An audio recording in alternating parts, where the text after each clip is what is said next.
qu'effectivement, votre hypothèse, c'est que le point commun entre les voyants et les astrologues, c'est qu'ils font appel à quelque chose qui est un petit peu au-dessus ou au-delà, de l'extérieur de nous.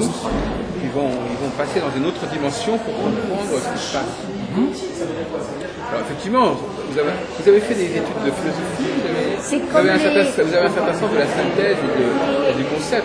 Les rêves prémonitoires, pardon. Moi j'ai beaucoup de rêves prémonitoires. Et ça, par exemple, si je rêve que je tombe toutes mes dents, dans la semaine qui suit, j'apprends qu'il y a un deuil dans la famille proche. Vous dire. Donc là on est le rêve.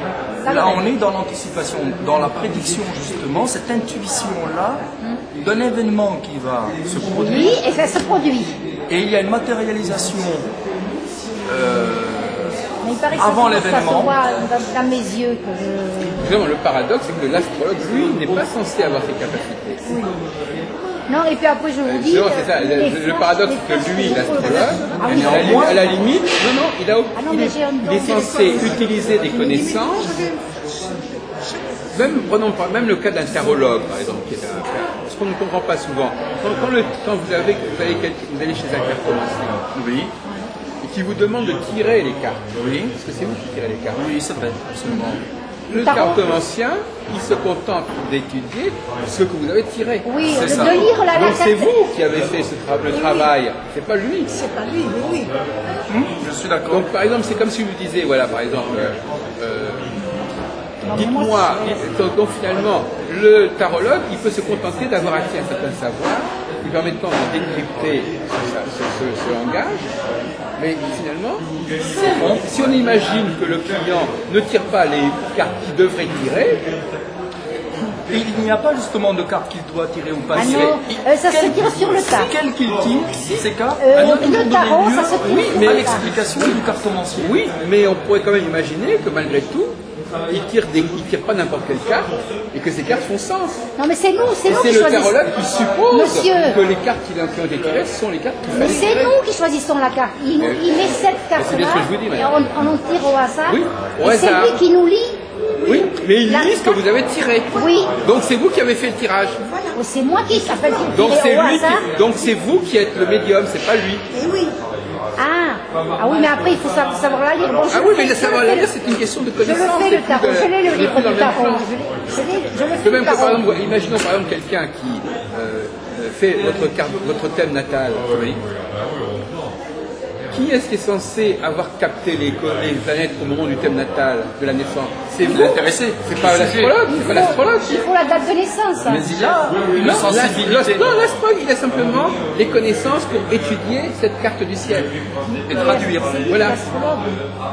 Non, non, je ne suis pas astrologue. Qu'est-ce que Non, non. C'est monsieur. Monsieur. Ah, c'est vous. Oui. C'est-à-dire qu'en fin de compte, ce qu'il faut, contrairement à ce que les gens imaginent, c'est les clients qui sont les médiums, c'est pas les professionnels. Ah. Mais non, parce que C'est les quand même- clients qui sortent les cartes, c'est les clients qui sont censés avoir été marqués au moment où ils sont nés, et l'astrologue et le tarologue, ils sont simplement censés lire ce qu'il en est sorti. J'entends bien. non, mais là, en termes de voyance, moi j'ai dit le tarot. En termes de l'astrologie, je sais pas, on tire les cartes. Non, mais- L'astrologie, on tire par la carte. Non, mais on dresse la carte du ciel au moment de la naissance, Au tarot en supposant qu'elle correspond à ce que la personne a vécu à ce moment-là. Mais si la personne n'a pas vécu ce moment-là, eh bien le thème natal ne correspond à rien. Oh, de toute façon, je vais vous dire, la voyance, c'est pas une science infuse. Mais enfin, il y a des fois, moi je vais chez des voyants, on tire la carte, il vous dit, il y a des choses qui se passent. qui Mais se lui, il a produisent. simplement, mais n'importe qui peut, il a appris la signification des Ouais. cartes, des Ah, mais il positions. a étudié, bon, je Mais le oui, livre. mais j'ai c'est le plus nom. de l'ordre digne de la voyance et de la médiumnité. Mais comment C'est simplement une étude. Vous Comment pouvez même acheter un livre Mais je l'ai le et livre du tarot. lire le tirage avec le livre. l'astrologue est convaincu, lui, de son interaction entre les planètes et il donne sens. Il est convaincu de l'interaction des Il êtres fait le humains. rouage. Mais pas lui spécialement lui. Il est convaincu de l'interaction des planètes avec les gens qui viennent le voir. Pas spécialement à lui personnellement. Donc il n'est pas cartésien, il est aussi spirituel. Parce que d'une manière, il fait confiance un petit peu. Mais non, mais par exemple, vous pouvez très bien avoir un homme, par exemple, qui conseille, qui vend des corsages ou des soutiens-gorge et qui n'a pas de poitrine. Oui. le fait de pouvoir conseiller les gens ne veut pas dire que vous ayez, même que vous pouvez être cancérologue et ne pas avoir le cancer. Vous pouvez conseiller les gens, c'est eux qui sont les objets, c'est pas vous. Pour pratiquer, pour être convaincu d'une influence, à la base, c'est que déjà... Non, c'est là vous il avez... y croit. Non, il croit que des gens sont marqués par ça. Il croit que les gens qui viennent le voir sont capables de lui donner des renseignements utilisables pour lui. On parle de cartomancie. Ouais, c'est pareil. Il croit que les gens qui viennent et qui sont nés sous un certain moment sont effectivement, se sont débrouillés pour capter ce qui s'est passé à ce moment-là. Mais est-ce qu'en plus de le dire justement comme un livre, il peut l'expliquer? C'est ce que la personne attend de la même si c'est même si c'est le cas, de toute façon, c'est un autre problème. On n'est plus dans la médiumnité. Expliquer, on peut faire un discours sur l'explication, etc. Ce que je vais expliquer, c'est que c'est... On était dans l'astrologie. Non mais, le problème, vous sautez du coq à l'âne, là, maintenant, est-ce qu'il peut expliquer tout ce qui est de l'ordre de l'intellectuel, tout ce qui est de l'ordre d'avoir un certain savoir? Oui. Donc il n'est pas obligé d'avoir cette sensibilité à laquelle je faisais référence tout à Non, l'heure, alors. non. De même que, quand je le dis, vous pouvez très bien exercer un métier qui traite de gens qui n'ont rien à voir avec vous. Vous n'êtes pas du même sexe, vous n'avez pas les mêmes problèmes qu'eux. Quelqu'un qui aide les handicapés, il n'est pas forcément handicapé, etc. Non, mais l'astrologie et la voyance, c'est une différent. vérité qu'il faut absolument arrêter. C'est une fausse vérité. L'astrologie et la voyance, monsieur, c'est deux choses différentes. Écoutez, c'est deux choses. On vient de vous expliquer, madame. Bon, alors ne m'énervez pas parce que moi, bon, on vient de vous expliquer que ce sont des choses différentes, mais que malgré tout, dans les deux cas, cela suppose de la part de la personne qui vient voir ces gens-là une sensibilité particulière. Ne serait-ce que parce que... de la part de ces gens qui viennent. Oui, et non pas de la part des professionnels. Non, mais c'est une idée, c'est une fausse représentation. Par exemple, dans le cas du tarot, c'est absolument évident. Dans le cas du tarot, vous avez telle carte veut dire ceci, voilà. Bon, vous demandez à la personne de vous tirer certaines cartes, et puis vous lui dire, voilà, après les cartes que vous avez tirées, voilà ce que ça veut dire. C'est elle qui a tiré, c'est pas moi. Oui, on les prend au hasard. On les prend au hasard. Donc maintenant, si en revanche, c'est le tarologue qui tire lui-même les cartes, là c'est autre chose. Tout dépend de qui tire les cartes. Non, mais non, c'est nous, il met 7 cartes. C'est nous qui choisissons, après on met 7 de plus. Alors, quand on va avoir par contre un voyant, là, effectivement, c'est différent. On va avoir un voyant, c'est cette personne-là qui, elle-même, par sa propre sensibilité, va vous dire certaines choses. C'est pour ça qu'il y a un clivage absolument énorme entre, d'un côté, des savoirs comme le tarot, l'astrologie, qui sont des moyens de décrypter le langage que parlent les gens, et le voyant qui, lui, va lui-même avoir des messages. Pardon, je vous coupe. Moi, j'ai vu une dame, une gitane, une Sainte-Marie de la Mer, au marché. Je lui ai acheté un panier, et elle me dit, vous, madame, vous avez beaucoup d'argent, vous avez travaillé beaucoup, vous avez beaucoup travaillé, vous avez beaucoup d'argent. Et vous avez perdu un enfant très cher. Comme ça. Oui. C'est vrai. Ben oui, mais ça c'est une voyance. Mais Hein. voilà, rien que de me voir, monsieur. Oui. Après, elle m'a dit le reste. Sauf que d'une certaine manière, là c'est un peu compliqué, parce que si on voulait pousser jusqu'au bout, on pourrait dire que il y a des choses que vous faites apparaître en vous, et qui peuvent être Monsieur, mais écoutez-moi, est-ce que rien qu'en me voyant... Mais oui, mais vous dégagez quelque chose. Voilà. Vous dégagez quelque chose. Je dégage, oui, exact, je dégage. Eh bien, elle est peut-être capable de dégager. Elle a capté. Elle peut capter. Elle a capté. Mais elle a capté, elle n'a pas capté directement. Oui, je dis Ce pas. que vous avez dégagé, pour moi... Et elle m'a tout dit pour moi. Je ne le dis pas parce que ça me regarde. Ce que vous avez dégagé, ce que vous avez dégagé, le travail qu'elle en a fait, elle, rien qu'en me regardant. en vous regardant, elle s'est informée d'informations que vous ignorez et qui émanent de vous. Voilà. Et qui émanent de vous. Que vous transpirez.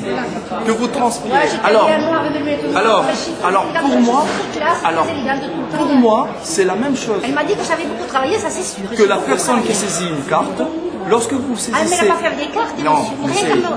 Vous allez comprendre. Où je veux en venir, c'est que quand on saisit une carte, Vous saisissez Ça aussi, C'est l'esprit italien. vous saisissez une information. Et en face, le professionnel, je lui, dégage. c'est là où le professionnel, le voyant, l'astrologue aussi, qui a un savoir et une sensibilité, je persiste à dire, il va comprendre et disséquer l'information que nous donnons, comme par exemple si je dis ma naissance, lieu de naissance, mes origines et autres informations. C'est comme au même titre, vous, quand vous prenez une carte, vous donnez une information. Oui. Et lorsque vous ne prenez pas de carte et que vous vous montrez tel que vous êtes, avec votre visage, vous transmettez une vibration, un aura. On va plus loin. Certainement, C'est de certainement. l'électromagnétisme. Je vais beaucoup plus loin. C'est de Vous savez l'électromagnétisme. où c'était? C'était sur le marché Le Cristal. J'allais acheter un cabas. J'ai quand même trafiqué les escaliers 10 minutes. Et après, elle m'a dit, madame, Porteuse d'information. elle m'a tout dit. Vous avez beaucoup travaillé, vous avez beaucoup souffert. C'est vrai que j'ai beaucoup souffert. Je vous ai dit, j'ai perdu un enfant à 20 ans, c'est plus en voiture. Et Elle m'a tout déballé, tout. Non, mais il y a une frontière, il y a une frontière. Il y a une qui ligne, est intéressant. il y a une frontière Et puis elle m'a où on dit, est Martine, tout à fait dans. Elle m'a dit, il y a où monsieur le voyant apporte quelque chose qui. Non, mais il y a monsieur. Il capte des choses que tout le monde ne capte pas, si vous voulez. ce que je Et qu'on veux arrive- le rapport que je veux faire, le rapport que je veux Oui, faire on va voyance continuer. astrologie, c'est que les deux devinent une chose dont on n'est même pas conscient l'intéressé. Je voudrais quand même élever le débat. Élever le débat. Par exemple, Si vous devinez Non, mais attendez. une nation. Attendez. Vous C'est voudrez ce que j'ai été assise quand elle m'a dit tout ça. Hein. C'est vrai que moi, peut-être, je dégage quelque chose, mais de me capter comme ça. Puis elle m'a dit des choses que je ne veux pas vous dire, que je n'ai pas à dire. Elle m'a dit d'autres choses. C'était le destin Que tu des connais, nations, toi. Que tu qui connais. s'expliquait par l'astrologie, Ah bon, quel ouvrage ça qui date des années 80. Vous savez pas l'auteur? Ah non, Je le retrouverai. Je crois qu'il est à la bibliothèque ésotérique l'Iliade à Ramonville, là-bas devant le McDonald's. Tu m'as dit depuis Ah, il y a une bibliothèque ésotérique Mais vous m'avez pas écouté tout à l'heure, je l'ai déjà dit il y a 2 heures et demie de ça. Là même devant vous, présentement, Comment ça en s'appelle? réunion. C'est une autre librairie que celle de l'Infinable. C'est ce que justement, tout à l'heure, je vous ai dit. Vous n'écoutez pas, oui. Je vous ai dit, je connais depuis fin 70-80 cette autre Oui, dans une bibliothèque. main d'accord. aussi, dans une main. Cette autre bibliothèque, cette Et autre librairie. d'où croyez-vous que j'ai sorti tout à l'heure que aussi même les histoires, les époques, les destinées des nations, en quoi est-ce qu'elles sont expliquées? C'est justement l'astrologie explique aussi cela. Pas uniquement les humains, les êtres, mais aussi les nations, leur Dans le vieux devenir. Toulouse. À quel numéro c'est? Le 11. Mais vous verrez, c'est une petite rue, c'est 11, je crois. C'est là où on vend les livres et tout ça? Oui, c'est ça, oui. Ah, c'est là. Ah oui, ah, moi je connais. Ah, mais c'est là que j'ai acheté mon tarot. Mais oui, de toute façon, il n'y a pas d'autre endroit, c'est là. Ah, et c'est gratuit? Oui, c'est gratuit, mais ne croyez pas vous allez pouvoir parler tout le temps. Hein. Il y a des. Comment? Non, Il ne faudrait pas que vous créez trop de désordre dans la réunion. Hein. 10h19. vous serez là avec quelqu'un d'autre? Oui, il y aura d'autres personnes, mais je veux dire qu'ils sont là on est là pour discuter de toutes sortes de sujets. Vous pourrez certainement me poser des questions, mais vous n'allez pas nous en Ah non, non. Parce que moi, je vous fais sortir. Hein, si Mais vous... non, mais je ne veux pas. Moi, je vous dis tout de suite, hein, moi, je mets de l'ordre. Hein, si vous perturbez les réunions, il y aura des problèmes. Hein. Écoute, maintenant, on pose des questions et puis... Voilà, non mais je veux dire que non parce que vous emballez un peu trop rapidement non mais d'accord mais moi il y a des choses qui peuvent il va y avoir un moment où il ne faudra pas dépasser les limites hein, je Vous dis serez tout là, de suite. monsieur, aussi, vous? Sans doute, peut-être. Là, c'est de 10h à 19h15. Donc, tu peux y aller si tu as envie d'y aller. Alors donc pour revenir à la question je voudrais prendre d'autres exemples.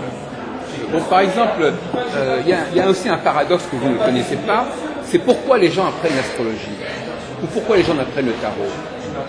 Parce qu'il y a des choses qui leur échappent et que certaines personnes n'ont pas besoin d'apprendre pour s'en sortir.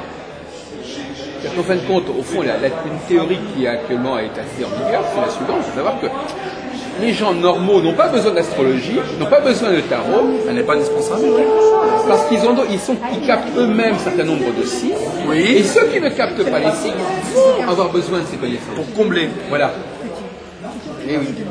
Il faudrait que vous mettez ça aussi dans la tête. Alors, l'astrologie est bien donc justement une information supplémentaire. Non, est une supposée information. Ils espèrent que les manques qu'ils ont vont être compensés par ça. Ils espèrent. C'est comme d'aller chez un oculiste. Vous voyez mal, vous voulez que Mais c'est complémentaire, c'est pas exclusif, c'est inclusif. C'est-à-dire qu'on peut très bien se baser sur ses propres signes, de son vivant, et y compris ne pas négliger l'astrologie et l'incorporer, l'intégrer. Oui, d'accord, oui, mais dans l'absolu, C'est pas une alternative, comme vous le présentez. si, dans l'absolu, beaucoup de gens n'ont pas besoin de tout ça pour s'en sortir. Parce que Mais on n'est jamais assez informé, donc c'est toujours utile. non, oui, non, bah, écoutez, c'est un débat, hein, Eric, c'est un débat. Mais simplement, non, les choses sont pas aussi simples que ça. En fin de compte, c'est souvent le sentiment d'un manque qui fait qu'on n'arrive pas. Par qui? Ça va passer à TLT. Assez bien. Qui s'aperçoit, oh, j'aurais dû voir ça, j'aurais dû comprendre ça, etc. Quand on commence à se dire, mais qu'est-ce qui arrive? Les gens, ils se débrouillent bien, moi je comprends pas, je me trompe tout le temps. Là, on va voir. C'est là qu'on va aller voir l'astrologue ou le voyant. C'est du fait d'un échec. Et non seulement d'un échec personnel, mais un échec, on se dit, pourquoi moi j'y arrive pas et les autres y arrivent? C'est comme si vous disiez tout d'un coup, pourquoi je vois pas? Je dois avoir de mauvaises lunettes, j'ai de mauvais yeux, je vais voir l'oculiste. L'oculiste va vous donner des outils pour mieux voir. Avec les outils que vous donne l'oculiste, vous allez dire, je vais pouvoir voir comme tout le monde. C'est toujours l'histoire de voir comme tout le monde. Les gens qui font... Donc quand on se sent un peu moins bien que les gens autour de soi, on va chercher des outils pour compenser. Donc c'est un don quand même que vous avez aussi. Que vous avez Non, appris. je vous ai dit tout à l'heure, les astros n'ont besoin d'aucun don. Alors, par contre, ce qui est un fait, c'est que parfois il y a des gens qui ont un don et qui font croire que ça vient de l'astrologie. Ah ben oui. Par exemple, quelqu'un, alors ça c'est aussi, c'est un piège assez compliqué. Alors, imaginons quelqu'un qui soit voyant, qui soit très doué au niveau de l'intuition, et il fait le tarot, alors qu'il n'a pas besoin du tarot. Mais il fait le tarot parce qu'il a besoin de justifier ce qu'il vous dit. Oui. Il le sait déjà ce qu'il a à dire, mais il va vous dire c'est parce que c'est dans les cartes ou dans le tarot. Mais en réalité, c'est simplement parce qu'il a besoin de ça pour légitimer sa façon de faire. Et la boule de cristal, c'est bien ça? Il y en a qui lisent avec la boule de cristal. Ben oui, ça fait partie de l'arsenal des... Expliquez-moi. Ah non, moi je sais pas là que j'ai pas spécialement de compétences pour parler de la boule de cristal. De toute façon, le fait est que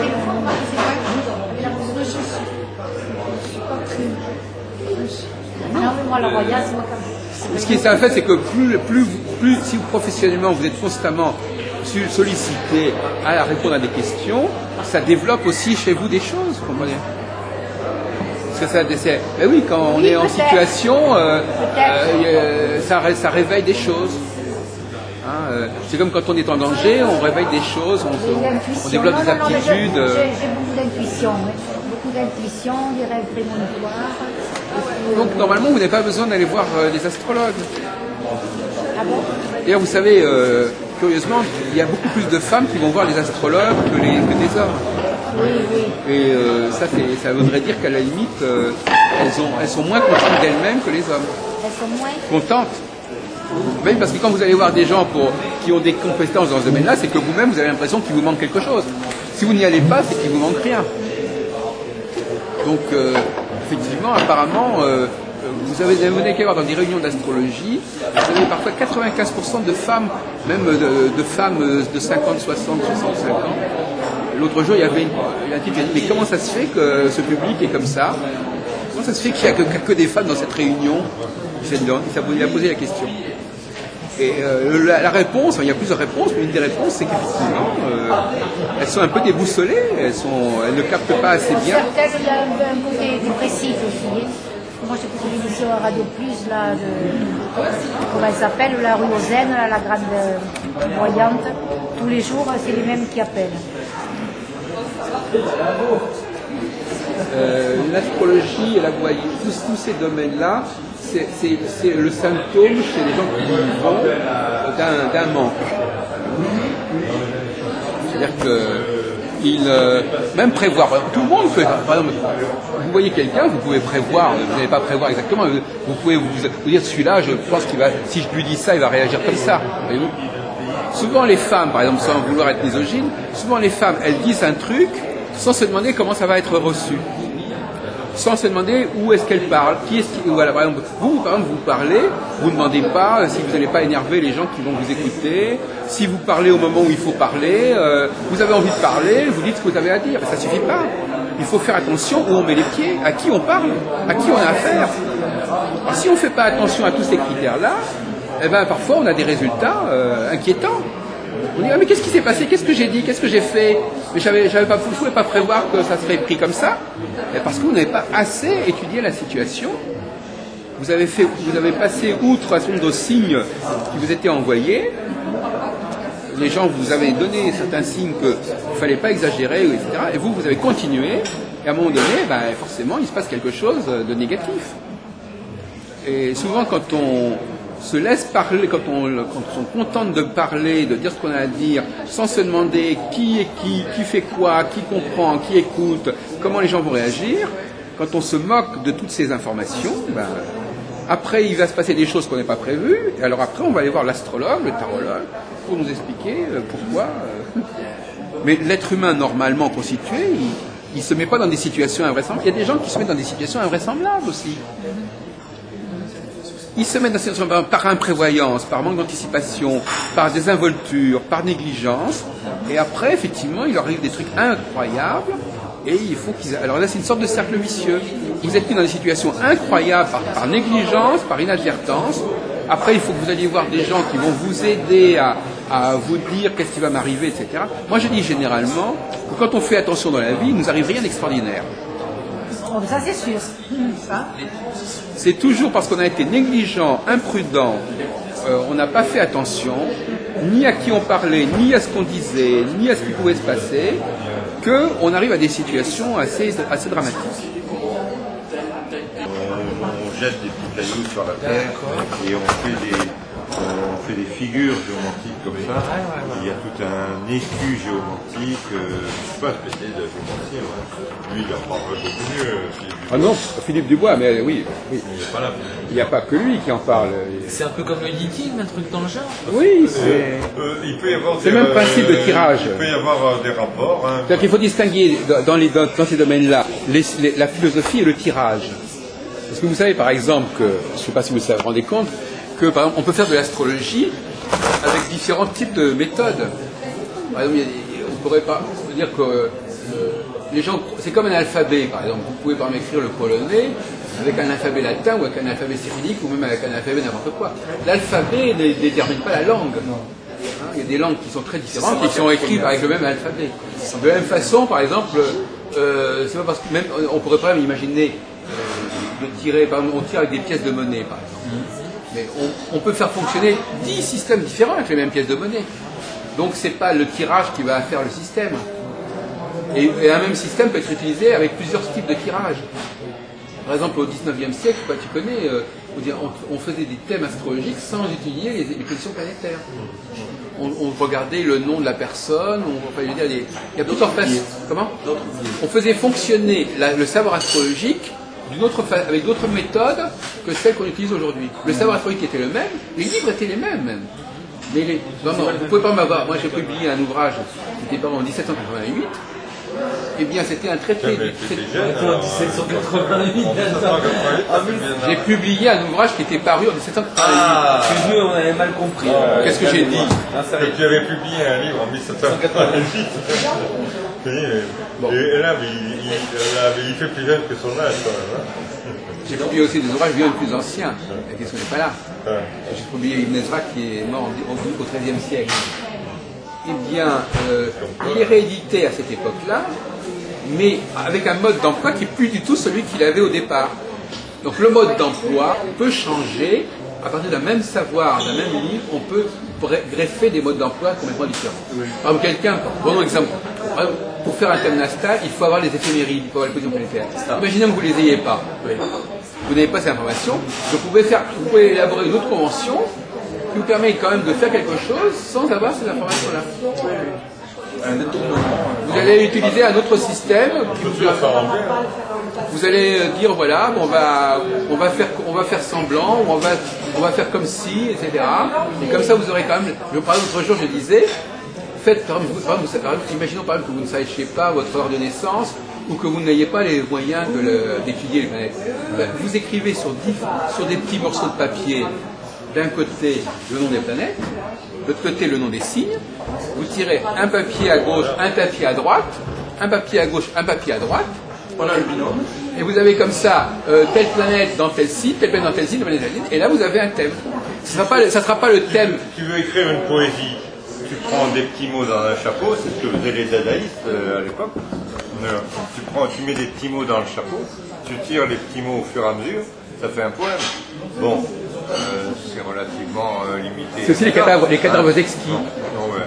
Ah, alors en plus, avec le cadavre exquis, c'est encore plus intéressant parce que bon, il y a quand même le hasard objectif du chevalisme qui peut jouer en faisant des rapports entre une personne et une autre qui écrit un mot, l'autre un autre, un nom, l'autre un verbe, l'autre un complément. Donc, et on voit la phrase que ça donne. Ou même on peut faire un petit dessin, on se repasse le petit dessin et ça fait ce genre de truc.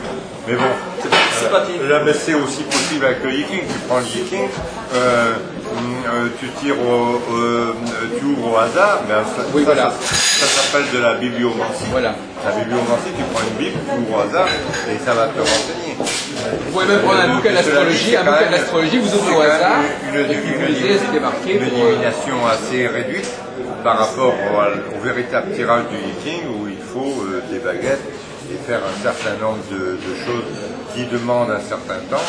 Et comme les gens d'aujourd'hui sont pressés, sinon stressés, ben, ils ne le font pas.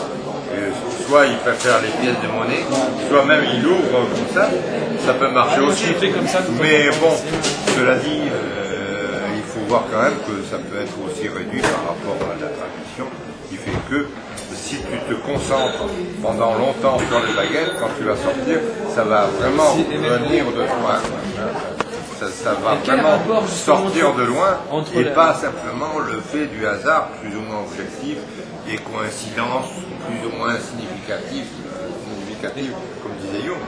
Le rapport justement de cette forme de tirage qui va donc être soit très technique avec les baguettes, soit par simple, on va dire, action spontanée. Quel rapport justement avec ce côté, on va dire, divinatoire, parce que c'est quand même le litige aussi, c'est des réponses, on va dire, à des questions. Quel rapport en fait avec le...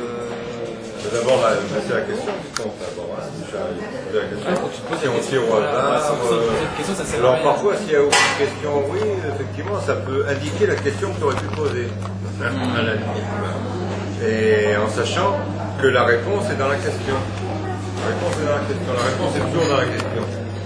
Pourquoi l'homme a toujours eu la nécessité de trouver des réponses à des questions qui sont d'ordre mystique, qui sont d'ordre c'est assez logique. On ne sait pas d'où l'on vient, on ne sait pas où l'on va, et on ne sait pas qui l'on est. C'est ce qu'on s'en fout à la limite. Oui, mais on aimerait bien savoir qui l'on est quand même. Qu'est-ce qu'on fait C'est une autorisation que tu te permets. Qu'est-ce que c'est que ce hasard et cette nécessité qui fait qu'on est là? Justement, voilà, c'est la différence avec l'animal qui lui se pose pas de questions, qui est doué d'une intelligence et qui a des interrogations qui découlent. Et en même temps qui peut pourtant parfois être plus conscient dans la situation. Parce qu'on est rarement adéquat à la situation. Quand on est adéquat à la situation, les choses coulent de source. Tout à l'heure, il n'y avait pas de silence avec la situation, on a failli couler tout à l'heure. Et pour finir, on est toujours là, c'est super. Donc ce que je veux dire, c'est que vous établissez, imaginez que vous communiquez avec un média, avec des instances à un autre niveau, vous établissez un langage commun avec ces instances. Donc elles savent que si telle chose, dans le cas du tarot, par exemple, une des explications les plus satisfaisantes dans le tarot, c'est malgré tout, voilà, la force qui veut communiquer avec vous, elle sait que si cette carte sort, ça voudra dire ceci. Donc elle va faire en sorte que vous sortiez la carte qui correspond à ce qu'elle a envie de vous dire. C'est comme ceci que je le vois, que ta carte tirée, tu es instrumentalisé. Tu es que justement le prolongement, le bras de cette force supérieure qui fait à travers toi tirer telle carte selon sa volonté. Maintenant, il faut demander à un astrologue, à un tarologue, qui connaît le code, de vous dire ce que ça veut dire. Et l'interprète en face. Donc il y a trois personnes qui interviennent. Il y a l'entité qui intervient, voilà. il y a le client qui va être guidé par l'entité à sortir la carte, et il y a le tarologue qui va lui dire ce que ça veut dire. Analyser, mettre en explication justement le bien fondé, tu as raison d'avoir tiré cette carte-là. Le tarot métaphysique, c'est toi qui as écrit ça? Oui, enfin, c'est moi où j'ai trouvé le titre comme ça. Pour aller au-delà du tarot simplement actuel. C'est vraiment facile de faire. Ou alors pourquoi pas du tarot pataphysique. Comme disait le docteur Fostrol de Jarry, la pataphysique. La pataphysique. Tu as une école de pataphysique. La pataphysique va au-delà de la métaphysique. Mais il faut avoir le. Ça, c'est le sens de l'humour. Voilà, C'est de la parodie, c'est de l'humour. Alors, ils avaient montré. Après Jarry, qui remonte à un siècle. Après Jarry, c'est pas la chose. Le père Ubu. Le père Ubu, mais aussi le docteur Fostrol. Bon, alors, Le docteur Fostrol qui est à l'origine de la pataphysique. Et la nouvelle ère du Verseau, alors ça vous a impulsé vers quel type de ressenti vous, messieurs, là, il faut demander avec Non, vous, messieurs, étiez quand Qui avait même fait un livre, davantage concernés par... auquel j'avais participé, Oui. la nouvelle ère du Verseau. C'est un grand mythe astrologique, ça a l'air du Ouais, on croit toujours. Mais ça a pu donner, hélas, des New Age un peu. Prends une chaise, Eric, Un peu prends une chaise. chiant, quand même. C'est pas terrible. Non, mais c'est là, si vous voulez, moi, ce qui me gêne avec l'ère du Verseau, c'est que on est dans une cyclicité hyper longue. Et la cyclicité hyper longue, quand on vous dit que le cycle fait 26 000 ans et que chaque découpage fait 2000 ans, bon, finalement, c'est comme s'il n'y avait pas de cycle. Parce que moi, c'est important, mais on n'est pas d'accord avec sur ce point avec Giraud. Et plus Et donc, et donc, plus l'alternance sera reportée à plus tard. Donc c'est très vicieux. Donc moi je dis quand quelqu'un vous propose un cycle long, c'est qu'en réalité il n'a pas envie qu'il y ait une alternance. Qu'il y ait des modifications. Voilà, alors il va vous dire oui mais ça va. Alors c'est pour ça que moi je considère que beaucoup d'astrologues qui sont fascinés par les cycles longs, soit l'ère du Verseau, mais ça peut être aussi Pluton, ça peut être aussi Neptune. Pluton met 248 ans à faire le zodiaque quand même. Bon, ben, c'est des gens qui finalement ont peur de l'alternance. Ont peur du recommencement. remise en question derrière. Parce que l'alternance, ça veut dire qu'il faut remettre les compteurs à zéro, il faut refaire des élections, il faut redistribuer les cartes. Et ça, il y a des gens qui préfèrent reporter indéfiniment le moment où ils vont devoir revenir au point de départ. Ce qui permet de revenir au point de départ, c'est tout l'inverse de la nature humaine. La nature humaine, en fait, doit... C'est l'esprit de la révolution. Hein. Ouais. L'aiguille d'une montre fait la révolution autour de son axe, c'est-à-dire revient au point de départ.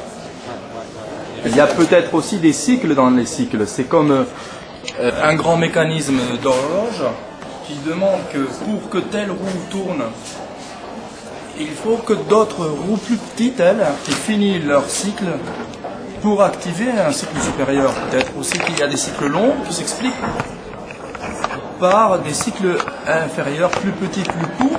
Comme dans l'alimentation, sucre lent.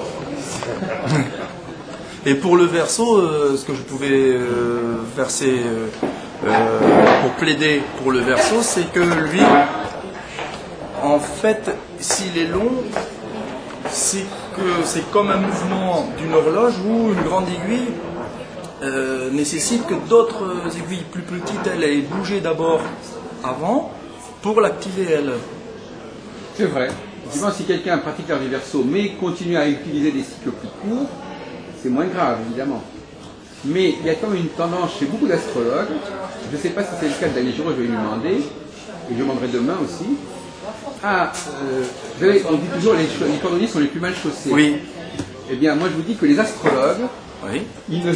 quelque part, ils n'ont pas la religion du cycle. C'est-à-dire qu'en fin de compte, ils ont peur, ils ne respectent pas la cyclicité. Je vais expliquer pourquoi. Alors, par exemple, parce qu'en fin de compte, la cyclicité, par exemple, c'est de dire que quelque chose va revenir, par exemple. Ça va revenir. Ça va revenir dans un temps X. Et que donc, c'est ce que j'appelle évolution-involution. Par exemple, l'hiver revient. Voilà. Voilà. Alors, moi, je dis d'ailleurs l'autre jour, je disais à quelqu'un, oui, voyez-vous, l'hiver, on voit bien que les feuilles tombent. Mais imaginez le comportement des gens. Eux, l'hiver, ils voudraient qu'ils viennent jamais. Oui, Parce que revenir au tronc d'arbre, revenir au point de départ, ça les gêne. Alors nous, avec les saisons, on est bien obligés. Mais dans la vie, dans beaucoup de domaines, on n'est pas obligé. Donc on va dire, ah non, c'est pas encore le moment de l'automne, ah non, c'est pas encore le moment que les feuilles tombent. Donc on n'est pas encore au moment de passer le relais, etc. Ah non, non, non, etc. Donc il fausse le système. Il respecte, voilà. Et par exemple, alors les astrologues, vous avez des astrologues qui vont vous dire, ah oui, il y a des cycles, mais il faut tenir compte d'autres cycles qui vont se combiner avec les précédents cycles, etc. Et finalement, qu'est-ce qu'ils vont vous dire? Que c'est jamais pareil. Parce que les combinations ne sont jamais les mêmes, parce que la position du ciel n'est jamais la même. Donc en fin de compte, ils vont vous convaincre, ils emploient le mot spirale souvent. Ils vont vous dire, non, il n'y a pas de cyclicité, il n'y a pas de chose qui revient telle quelle, il y a toujours autre chose qui interfère, où il y a des trans... Enfin, bon, je sais pas, on va demander à notre ami Daniel Giraud ce qu'il en pense. La différence dans la continuité. Mais il y a beaucoup d'astrologues qui finalement sont mal à l'aise avec la notion de... Si jamais il doit répondre à ta